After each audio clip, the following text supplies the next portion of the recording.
আমি এখন মাননীয় সদস্য জনাব মোহাম্মদ সিদ্দিকুল আলম 15 নীলফামারী 4 আপনি বক্তব্য রাখবেন 5 মিনিট। ধন্যবাদ। বিসমিল্লাহির রহমানির রহিম। মাননীয় স্পিকার, দ্বাদশ জাতীয় সংসদে মহামান্য রাষ্ট্রপতির ভাষণ সম্পর্কে অনিত ধন্যবাদ। প্রস্তাবের উপর আলোচনার সুযোগ দেওয়ার জন্য আপনাকে ধন্যবাদ জানাই। বক্তব্যের শুরুতে আমি গভীর শ্রদ্ধার সাথে স্মরণ করছি, যার জন্ম না হলে একটি স্বাধীন সার্বভৌম ভূখণ্ড পেতাম কিনা জানি না, যার জন্ম না হলে লাল সবুজের পতাকা বাংলার আকাশে উঠত কিনা জানি না, যার জন্ম না হলে আজকে এই মহান জাতীয় সংসদে দাঁড়িয়ে কথা বলার সুযোগ পেতাম কিনা জানি না, সেই সর্বকালের সর্বশ্রেষ্ঠ বাঙালি জাতির পিতা বঙ্গবন্ধু শেখ মুজিবুর রহমানকে, যার অবিসংবাদিত নেতৃত্বে পেয়েছি আজকের এই বাংলাদেশ, গভীর শ্রদ্ধার সাথে স্মরণ করছি মহসী নারী বঙ্গমাতা শেখ ফজলুন্নেসা মুজিব সহ 75 এর 15ই আগস্ট শাহাদত বরণকারী জাতির পিতার পরিবারের সকল সদস্যবৃন্দুকে। গভীর শ্রদ্ধার সাথে স্মরণ করছি মহান মুক্তিযুদ্ধে জীবন দানকারী 30 লক্ষ ভাই এবং 2 লক্ষ সম্ভ্রম হারানো মা বোনদের, যাদের আত্মত্যাগের বিনিময়ে আমরা অর্জন করছি স্বাধীনতা। শ্রদ্ধার ভরে স্মরণ করছি জেলখানায় নির্মমভাবে নিহত জাতীয় 4 নেতাকে। আমি আরো গভীর শ্রদ্ধার সাথে স্মরণ করছি ভয়াল 21 আগস্টে গ্রেনেড হামলায় নিহত মহিলা আওয়ামী লীগের নেত্রী আইবি রহমান সহ অন্যান্য শহীদদেরকে। এ যাবৎকাল বাংলাদেশের সকল ভালো কাজের জন্য যারা জীবন উৎসর্গ করেছে তাদেরকে আমি পরম করুণাময় আল্লাহ পাকের নিকট সকলের রুহের মাগফিরাত কামনা করছি এবং শাহাদত বরণকারী বঙ্গবন্ধুর পরিবারের সকল সদস্যকে মহান সংসদে দাঁড়িয়ে গভীর শ্রদ্ধা জানাচ্ছি। মাননীয় স্পিকার, আমি অভিনন্দন জানাচ্ছি গণতন্ত্রের সুযোগ্য মাকে, যার অক্লান্ত পরিশ্রম এবং দূরদর্শিতার নেতৃত্বের কারণে বাংলাদেশ স্বল্পোন্নত দেশ থেকে উন্নতিশীল দেশে কাতারে এগিয়ে নিয়েছেন, যা কখনো কেউ ভাবতে পারেনি। বাস্তব রূপে মাননীয় প্রধানমন্ত্রী জননেত্রী শেখ হাসিনা কল্পনাকে, জাতির পিতা কন্যা দেশরত্ন জননেত্রী শেখ হাসিনা, যিনি 5মবারের মতো জনগণের ভোটে নির্বাচিত হয়ে সংসদে আমাদেরকে নেতৃত্ব দিচ্ছেন। মাননীয় প্রধানমন্ত্রী, আপনার সুদক্ষ নেতৃত্বে 2041-এর আগেই আমরা পাবো সেই সুখী সমৃদ্ধি উন্নত স্মার্ট বাংলাদেশ। উন্নত বিশ্বের কাতারে যুক্ত হবে বাংলাদেশের নাম।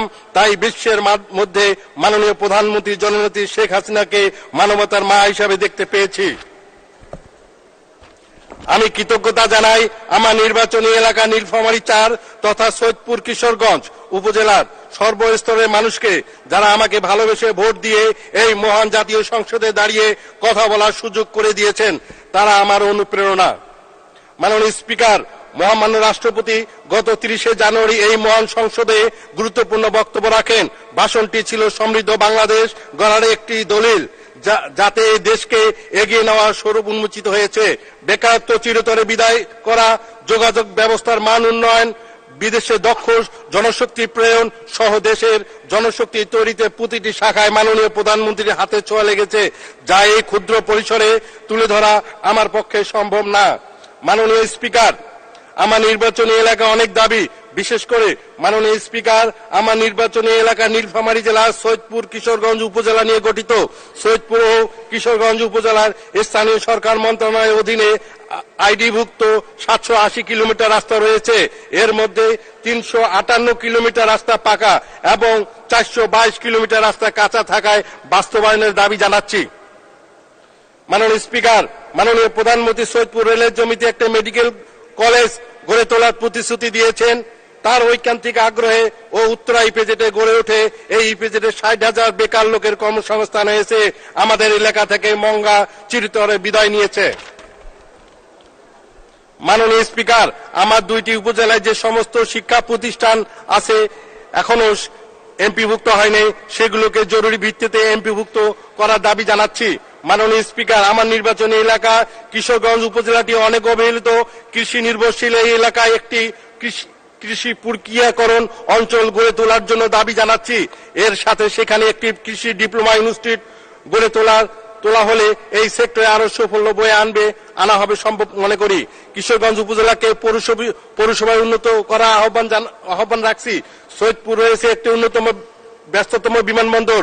মাননীয় প্রধানমন্ত্রী রংপুর বিভাগে একমাত্র এই বিমানবন্দরটি আন্তর্জাতিক করার প্রতিশ্রুতি দিয়েছেন। সেই অনুযায়ী কিছু কাজ এগিয়েছে, তবে মাঠ পর্যায়ে এখনো ভূমি অধিগ্রহণ করা শুরু হয়নি। কাজটি দ্রুত ত্বরান্বিত করলে জোরালো দাবি জানাচ্ছি। দেশের বৃহত্তম রেলের কারখানা সৈয়দপুর, এর মধ্যে 110 একর জমির উপরে কারখানা। মাননীয় সদস্য 1 মিনিট বলুন।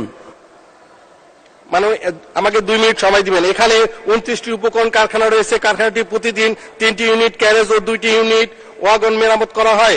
এই মানে কারখানাটিতে 1200 ধরনের যন্ত্রাংশ তৈরি করা হয়ে থাকে। বিশাল এই কারখানাটিতে রয়েছে লোকবল সংকট। কারখানাটি শূন্য পদ, দ্রুত লোকবল নিয়োগ করা জরুরি। একই সাথে আধুনিকরণ করা একান্ত প্রয়োজন এবং এখানে নতুন কোচ তৈরি কারখানা করা যেতে পারে, যা আমাদের আমদানি নির্ভরতা কমে প্রচুর বৈদেশিক মুদ্রা সাশ্রয়ে সক্ষম হবে। মাননীয় স্পিকার, ভৌগোলিক অবস্থার কারণে সৈয়দপুর শহরটি অনেক গুরুত্বপূর্ণ। অতিথি শহরটি সিটি মর্যাদা দেওয়া হতো। যে পরিপ্রেক্ষিতে 1968 সালে সৈয়দপুরে 50 শয্যা বিশিষ্ট হাসপাতাল গড়ে তোলা হয়। হাসপাতালটি আওয়ামী লীগ সরকারের আমলে 100 শয্যা বিশিষ্ট হাসপাতাল উন্নীত করে। রংপুর দিনাজপুর মহাসড়কে মধ্যবর্তী স্থানে হওয়ায় হাসপাতালে যে সমস্ত মানুষ রংপুর তারাগঞ্জ, বদরগঞ্জ, দিনাজপুর, পার্বতীপুর, খানসামা, চিনিবন্দর, নীলফামারী সদর ও সৈয়দপুর উপজেলায় প্রায় 1 মিনিট। হাসপাতালটি 250 শয্যা উন্নীত করা এবং একটি ট্রমা সেন্টার স্থাপনের দাবি জানাচ্ছি। সৈয়দপুর শহরে একটি শেখ রাসেল স্টেডিয়াম রয়েছে। এই স্টেডিয়ামকে আন্তর্জাতিক ক্রিকেট স্টেডিয়াম করার জোর দাবি জানাচ্ছি। মাননীয় স্পিকার, সৈয়দপুর শহরে 800 একর রেলের জমি রয়েছে, যার 75 ভাগ খেটে খাওয়া মানুষ ভোগ দখল করে বসবাস করে আসছেন। রেলের বাকি জমি ভোগ দখলকারীদের মাঝে সহজ শর্তে লিজ প্রদান করার দাবি জানাচ্ছি। এতে রেলে আর্থিকভাবে লাভবান হবে। আমি মনে করি রেলের জমিতে 22টি ক্যাম্প, অসহায় মানুষ, গরিব মানুষ বসবাস করে। এদেরকে রেলের জমিতে বহুতল ভবন ব্যবস্থা করে মানবতার জীবনযাপন করার সুযোগ করে দেওয়া হোক। মাননীয় স্পিকার, আমি আবারও মহামান্য রাষ্ট্রপতিকে ধন্যবাদ জানিয়ে আমার বক্তব্য শেষ করছি। জয় বাংলা, জয় বঙ্গবন্ধু, বাংলাদেশ চিরজীবী হোক। ধন্যবাদ মাননীয় সদস্য।